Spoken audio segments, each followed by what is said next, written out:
बड़ी खबर ये आ रही है कि सिंगापुर में ही अब गोटाबाया रह सकते हैं। ये इस वक्त की हम बड़ी खबर बता रहे हैं। गोटाबाया राजपक्षे जो अभी फिलहाल सिंगापुर में रह सकते हैं, पहले सऊदी अरब के जेदा जाने की खबर भी आ रही थी, लेकिन इस बीच उनकी मूवमेंट पर जिस तरीके से नजर रही है, हालांकि श्रीलंका के हालात को देखते हुए, लोगों के विरोध को देखते हुए ये बड़ा सवाल था कि गोटाबाया राजपक्षे कहां पर रहते हैं। मालदीव्स वो पहुंचे, उनका विरोध हुआ। सिंगापुर की खबरों को लेकर भी सतीश सर यहां पर हमने देखा असमंजस कल बना रहा, लेकिन अभी की स्थिति को देखते हुए गोटाबाया राजपक्षे पर नजर जरूर है, लेकिन इस बीच सदन पर, स्पीकर पर भी सबकी नजर है कि स्थिरता लाने की कोशिश के तहत क्या कदम उठाए जा सकते हैं। सतीश जी, दुनिया में अलग अलग जगहों पर आपने देखा होगा कि मिलिट्री कू हुआ है, लेकिन ये पिछले 70 वर्षों में पहली बार ऐसा देखा गया कि पीपुल्स कू हुआ है। और जिस तरीके की राजनीतिक व्यवस्था श्रीलंका में पिछले कुछ सालों से थी, उस राजनीतिक व्यवस्था ने आर्थिक संकट को जन्म दिया और उस आर्थिक संकट ने संवैधानिक संकट को जन्म दिया। और आज जो परिस्थिति है वो संवैधानिक संकट की है,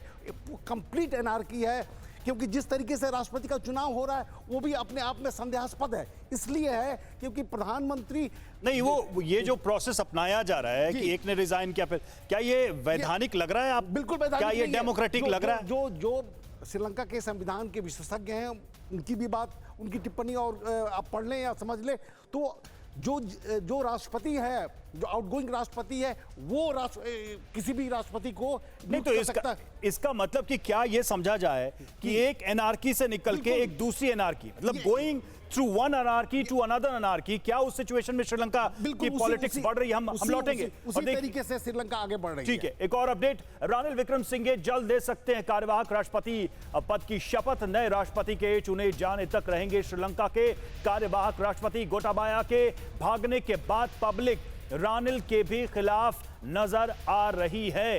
तो ये बड़ी खबर, इस वक्त की बड़ी ब्रेकिंग, बड़ा अपडेट हम आपको बता रहे हैं। श्रीलंका में किस तरह से जनता की, लोगों की नाराजगी के बाद वहां एक के बाद एक फैसले लिए जा रहे हैं, वहां के नेतृत्व को बदला जा रहा है। कोचर सर, क्या ये सारी कोशिश सिर्फ और सिर्फ सड़कों पर जो लोग उतरे थे, जो गुस्सा था, उसको पैसिफाई करने के लिए, न कि एक लीडरशिप देने के लिए? क्योंकि लोग तो वही हैं जिन्होंने बेड़ा गर्क किया है, उन्हीं की पोजीशन से बदली जा रही है। ये बेसिकली एक डैमेज कंट्रोल एक्सरसाइज है, टाइम बाय करने के लिए। बिकॉज मुझे ऐसा लगता नहीं है कि आवाम को या उसको वहाँ के लोगों को, कोई भी इनमें से अगर वो लीडर अपना सेलेक्ट करेंगे वो एक्सेप्टेबल होगा। कोशिश ये हो रही है कि गोटाबाया को निकाला जाए, बिकॉज वो काफ़ी अनपॉपुलर हो चुका था। लोगों की मांग थी उसको हटाने के लिए, तो एक मांग लोगों की पूरी की जा रही है। अभी आने वाले वक्त में ही हम बता पाएंगे कि अभी जो प्रेमदासा का भी नाम आ रहा है, विक्रमसिंघे का भी नाम आ रहा है, और एक और कंटेंडर उसका नाम आ रहा है। तो 3 नाम उभर के आ रहे हैं। अब इन 3 इसको नाम में से एक सिंपल मेजॉरिटी ही चाहिए होती है श्रीलंकन पार्लियामेंट में, उनको 2/3 मेजॉरिटी वगैरह नहीं चाहिए। तो एक सिंपल मेजॉरिटी के तहत अगर इनमें से कोई आता है तो वो लोगों को भी एक्सेप्टेबल होना चाहिए, वो बहुत बड़ी बात है। कोच सर, क्योंकि समय कम है इसीलिए जल्दी से रिएक्शंस को क्विक रखेंगे, लेकिन इसी बीच में एक बड़ी खबर, श्रीलंका संसद के स्पीकर की तरफ से बड़ा ऐलान। 22 जुलाई को नए राष्ट्रपति के लिए चुनाव होगा। 7 दिन के अंदर पूरी कर ली जाएगी प्रक्रिया। श्रीलंका में अगले चुनाव तक सर्वदलीय सरकार बनी रहेगी। कैप्टन, जल्दी से एक रिएक्शन, क्या अभी के लिए रास्ता यही है? रास्ता बिल्कुल यही है। और जहां तक मैं भारत की पकड़ की बात कहूं तो एक पैनी नजर सदा से भारत ने अपने इस एक एडजेसेंट आइलैंड नेशन के ऊपर रखी है, और यह खुलासा भी किया है कि उनकी संवैधानिक नीति को ही गति देना उचित रहेगा। राष्ट्रपति बाहर चले गए हैं, न्यू राष्ट्रपति आएंगे। मेरा मानना है कि इस 7 दिनों में वो कुछ ऐसी घटनाएं करेंगे, कुछ नीति और पॉलिसी लाके तभी वो राष्ट्रपति लाएंगे, वरना कुछ नया नहीं होने वाला। ठीक है, इस बीच एक और बड़ी खबर आ रही है। ब्रेकिंग न्यूज ये है कि श्रीलंका में हिंसा के बीच अभी भी कर्फ्यू जारी है। हिंसा को देखते हुए आज से संसद का सत्र नहीं शुरू होगा, और आज से प्रस्तावित संसद सत्र जो शुरू होने वाला था, फिलहाल उसे टाल दिया गया है। सड़कों पर सेना की मौजूदगी के बीच आज कोलंबो में शांति देखने को मिल रही है। लेकिन प्रोफेसर संजय, सवाल यह है कि कार्यवाहक राष्ट्रपति के रूप में आज शपथ ले सकते हैं रानिल विक्रमसिंघे। प्रोटेस्ट तो उनके खिलाफ भी हो रहा है, तो क्या संविधान वहां का कहता है कि ऐसे व्यक्ति जो कि विवादों से घिरे हैं, उनके खिलाफ जनता सड़कों पर उतरी है, वो राष्ट्रपति बन सकते हैं? ये डिसीजन लिया जा सकता है? देखिए, लेजिटिमेसी का तो सवाल है ही। पहली बात कि जो रानिल विक्रमसिंघे है वो अकेले हैं यूएनपी के, पहली बात। दूसरी बात कि जहाँ कॉन्स्टिट्यूशनलिटी की बात करते हैं, जब राष्ट्रपति इस्तीफा देता है तो प्रधानमंत्री को चार्ज देता है, वो राष्ट्रपति बनते हैं। उसके बाद में 1 महीने के भीतर संसद अपना सत्र बुला के एक नया राष्ट्रपति चुनता है जो बाकी कार्यकाल के लिए रहता है। अब सवाल क्या है कि यूएनपी विक्रम सिंघे को जनता एक्सेप्ट नहीं कर रही, उनको रेजिग्नेशन पहले से ही मांग रही थी, गोटाबाया को जाने के लिए कह रही थी, लेकिन पार्लियामेंट में क्या हालत है? पार्लियामेंट में अभी भी SLPP जो गोटाबाया की पार्टी है उनका बहुमत है, पहली बात। दूसरी बात कि अपोजिशन में कौन है? प्रेमदासा। प्रेमदासा का इनकंसिस्टेंट बयान रहता है। वो जब जनता राष्ट्रपति भवन और प्रधानमंत्री भवन जा रही थी तो उन्होंने बीमारी का बहाना करके अपने घर चले गए। सवाल है, बहुत बड़ा क्राइसिस है और संवैधानिक समाधान ढूंढेंगे तो ये क्राइसिस चलेगा। इसका राजनीतिक समाधान होना। जनता का भरोसा कायम करना भी तो बहुत जरूरी है, क्योंकि इस बीच हमने हालात के मद्देनजर देखा कैसे श्रीलंका में हिंसा के बीच अभी भी कर्फ्यू जारी रहने की ये बड़ी खबर मिल पा रही है, क्योंकि हिंसा को देखते हुए आज से संसद का सत्र नहीं होगा। आज से प्रस्तावित संसद सत्र टाला गया है और सड़क पर सेना की मौजूदगी के बीच आज कोलंबो में हालांकि शांति नजर आ रही है। अभिषेक इस वक्त हमारे साथ जुड़ चुके हैं। अभिषेक, प्राथमिकता यही थी कि किसी तरह से बाहर हालात सही हो, सदन के अंदर जिस तरीके से आगे फैसले लिए जाने हैं और सदन के बाहर के जो हालात है उसको लेकर क्या कदम उठाए जा रहे हैं? देखिए, पहले मैं एक आपको बाहर का हालात दिखा दूं। देखिए, पेट्रोल पंप पे यहाँ पुलिस तैनात कर दी गई। ये देखिए सामने की स्थिति दिखा रहा हूँ, यहाँ लाइन लगी हुई है और यहाँ बाकायदा पुलिस तैनात है। और उधर देखिए झड़प हो रही है, उधर जो लोग खड़े हैं डिवाइडर के ऊपर वो लगातार हल्ला मचा रहे हैं कि लाइन से दिया जाए पेट्रोल। लंबी लाइनें लगी हुई हैं और पुलिस का ये काम है कि पुलिस इस पूरी भीड़ को मैनेज कर रही है। जो पेट्रोल ले रहे, इतने खराब हालत बाहर हैं और अंदर 7 दिन का जो टाइम है, इसी 7 दिन के अंदर ये प्रक्रिया पूरी करनी है। नया राष्ट्रपति के लिए लोग उम्मीदवार अपनी अपनी उम्मीदवारी करेंगे, उन्हीं उम्मीदवारी के बाद उसमें इलेक्शन होगा और नया राष्ट्रपति चुना जाएगा। अभिषेक, हमने देखा है कि पिछले कई दिनों से लगातार, चाहे वो पेट्रोल हो, गैस हो या फिर अर्थव्यवस्था की हालत, क्या चाहे वो अपोजिशन पार्टी हो, रूलिंग पार्टी हो, पीएम के साइड से हो, प्रेसिडेंट के साइड, एक्टिंग प्रेसिडेंट के साइड से हो, किसी तरह का जनता के सामने एक प्रस्ताव रखा जा रहा है कि उनकी नीतियां क्या हैं, क्या किस तरह से वो बाहर निकालेंगे श्रीलंका को। किसी तरह की आउटरीच अटेम्प्ट आपको दिखाई दे रहा है नेताओं के बीच में और लोगों के बीच में? अभी ऐसा कुछ भी नहीं है। अभी तो सारा फोकस इस बात पे है कि नई सरकार कौन बनाएगा, किसको बहुमत मिल पाता है। सबसे महत्वपूर्ण है ये, क्योंकि अगर पहले राउंड में 50+ का बहुमत मिल गया तो राष्ट्रपति हो जाएगा, वरना कई राउंड होंगे। तो सारा फोकस इसी बात पर है और जनता जो है वो सिर्फ इतना चाह रही है अभी कि गोटाबाया गए हैं, रानिल विक्रम सिंघे भी जाएं, ये रिजीम चला जाए। वो इससे सबसे करेक्ट रिजीम। अच्छा अभिषेक, एक जल्दी से बताइए, चूंकि हमें अगली खबर पे जाना है, एक जानकारी दीजिए। ये जो कुछ भी प्रक्रिया अपनाई गई है अभी तक, कुछ लोगों की नाराजगी में कमी नजर आ रही है क्या? थोड़े बहुत क्या सेटिस्फाई वो हैं जो घटनाक्रम हाल के उनके विरोध के बाद से शुरू हुआ है? पॉलिटिकली अगर देखा जाए, जो भी स्टेप्स लिए गए हैं उसका कुछ असर है क्या? बिल्कुल नाराजगी में कमी आई है और इसी कमी के चलते ही विरोधियों ने लौटा दिए हैं तमाम सारी प्रॉपर्टी जो उन्होंने कब्जा की थी। राष्ट्रपति भवन लौटा दिया है, प्राइम मिनिस्टर ऑफिस लौटा दिया है, प्रेसिडेंट सेक्रेटरीट लौटा दिया है, सड़कों पर हंगामा नहीं कर रहे हैं। इनको इस बात की खुशी है कि एक बड़ा कदम पूरा हुआ है कि गोटाबाया को इस्तीफा देना पड़ गया है और अब इंतजार कर रहे हैं श्रीलंका के गुस्साए लोगों के बीच में, क्योंकि अभी जो कदम उठाए जा रहे हैं उससे वो कुछ हद तक सेटिस्फाइड दिख रहे हैं। अभिषेक, शुक्रिया आपका, आगे भी आपका रुख करेंगे जानकारी लेने के लिए। ब्रेकिंग न्यूज आ रही है, श्रीलंका में स्पीकर महिंदा यापा की अगुवाई में बैठक जारी है। श्रीलंका को मौजूदा संकट से निकालने पर इस बैठक में चर्चा हो रही है।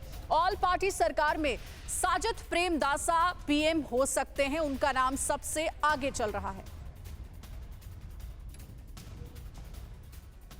अब साजिद प्रेमदासा आखिर है कौन? आपको बता दें, साजिद का जन्म 1967 में 12 जनवरी को हुआ था। कोलंबो जिले से ही सांसद हैं, विपक्ष के नेता की भूमिका में है फिलहाल।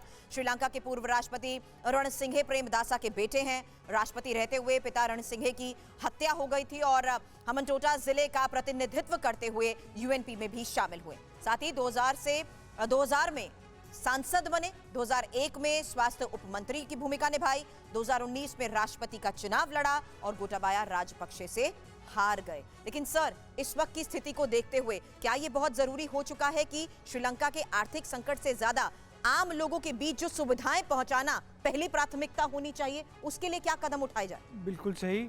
इस समय पब्लिक एंगर को कंट्रोल करना बहुत ज़रूरी है, क्योंकि फॉरेन इन्वेस्टमेंट अगर आएगी भी तो एक वो पीसफुल श्रीलंका में आएगी।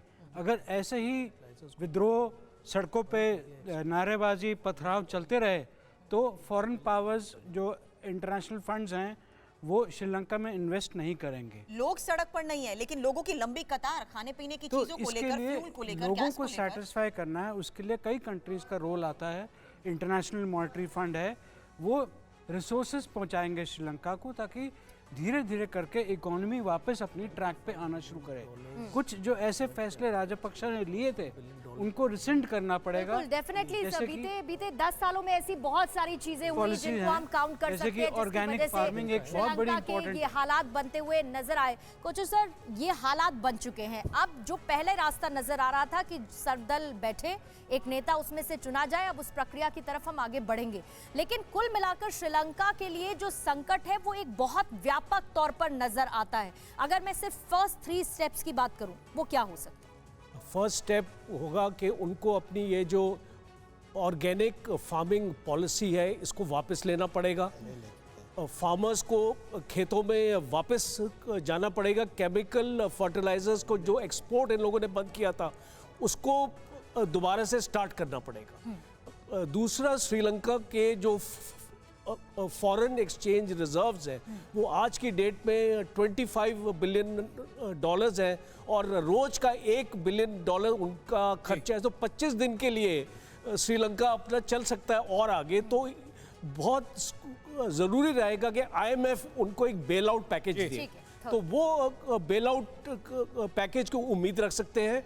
और तीसरा हम ये कर सकते हैं कि जो भी तनाव है लोगों के बीच में एक इकोनॉमिक पॉलिसी का अनाउंसमेंट होना चाहिए। वही नहीं दिख रही है सर, और यही बड़ा प्रश्न है कि इलेक्शन हो रहे हैं, राष्ट्रपति और प्रधानमंत्री बदल रहे हैं, लेकिन कैसे देश की हालत बदलेगी उसको लेकर कोई बात नहीं कर रहा है वहां पर। इसी बीच एक डोमेस्टिक अपडेट आ रही है, आपको बता दें नीति आयोग के उपाध्यक्ष अरविंद पनगड़िया का बयान आया है। उन्होंने ये कहा है कि श्रीलंका संकट की वजहों में चीन के प्रोजेक्ट्स भी शामिल हैं। चीन के प्रोजेक्ट से 2 देशों में मुसीबत ऑलरेडी बन चुकी है और इसी वजह से श्रीलंका में भी ये हालात हैं। सर, चीन को लेकर वो एलिफेंट इन द रूम है। भले ही आप लॉ एंड ऑर्डर की बात कर लीजिए, प्रेसिडेंट, पीएम, इलेक्शन सारी बात कर लीजिए, लेकिन elephant in the room Sri Lanka में कोई एड्रेस ही नहीं कर रहा है कि किस तरह से चीन को लेकर आगे आप इसको पॉलिसी में बाहर रखेंगे। वो अभी भी इन्फ्लुएंस कर रहे हैं डायरेक्टली। देखिए, ये बात तो पक्का है कि आप निवेश के संदर्भ में कह रहे हैं, तो जो चीन का जो निवेश हुआ है वो लो रिटर्न प्रोजेक्ट्स में, उनसे कोई फ़ायदा श्रीलंका को नहीं हो पाया। राजपक्षे ने बाकी ताकतों को, वेस्टर्न ताकतों को बैलेंस करने के लिए बेसिकली चीन के साथ में गठजोड़ किया था। अब सवाल जो आप कह रहे हैं कि देखिए इसमें सुधार क्या हो सकता है कि जो स्ट्रक्चरल रिफॉर्म्स की बात कर रहे हैं, देखो पहले ही जो आप ऑर्गेनिक फार्मिंग वाला पॉलिसी तो पहले ही विड्रॉ कर लिया था, ये कोई नई बात नहीं है। लेकिन इसमें जो चीन अगर कुछ रियायत दे, जो बायलैटरल जो डेट दिया गया है, तो वो सिर्फ श्रीलंका के लिए नहीं, बाकी जो 24 देशों को भी ऋण दिया गया है। ब्याज के लिए वो लोन दे रहा है, बिल्कुल, रियायत तो नहीं दे रहा है। नहीं, ब्याज के लिए लोन दे रहा है, लेकिन अभी कुछ रियायत, आप कुछ समय के लिए अगर गैप करते हैं तो वो 24 बाकी देश हैं वो भी खड़े हो जाएंगे कि नहीं आप हमारे लिए भी। तो ये श्रीलंका से आप समाधान मत ढूंढिए, समाधान होगा तो जो मल्टीलेटरल इंस्टीट्यूशंस हैं, वर्ल्ड बैंक है, IMF है, ठीक है सर, आप ठीक बात कह रहे हैं, लेकिन श्याम जी जरा ये समझाइए, क्या अब जो भी सरकार आएगी, जो पॉलिटिकल स्टेबिलिटी आएगी श्रीलंका में, क्या उससे ये समझने की जरूरत नहीं है, इस कड़े डिसीजन पर आने की जरूरत नहीं है कि श्रीलंका की इस हालत का जिम्मेदार चीन ही है? अब आगे से उस ड्रैगन पर उस तरीके से भरोसा ना किया जाए कि इस बर्बाद स्थिति से कभी उबर ही ना पाए श्रीलंका। चीन के अलावा देखिए दूसरे लोगों ने भी वहां पे कर्ज दिया हुआ है, जैसे जापान। और आप हम्बनतोता की बात करते हैं तो 10% ही उसका GDP का असर उस पर हुआ, उससे ज्यादा लोन एक्चुअली जापान का है। तो सिर्फ चीन का प्रभाव नहीं कह सकते हम।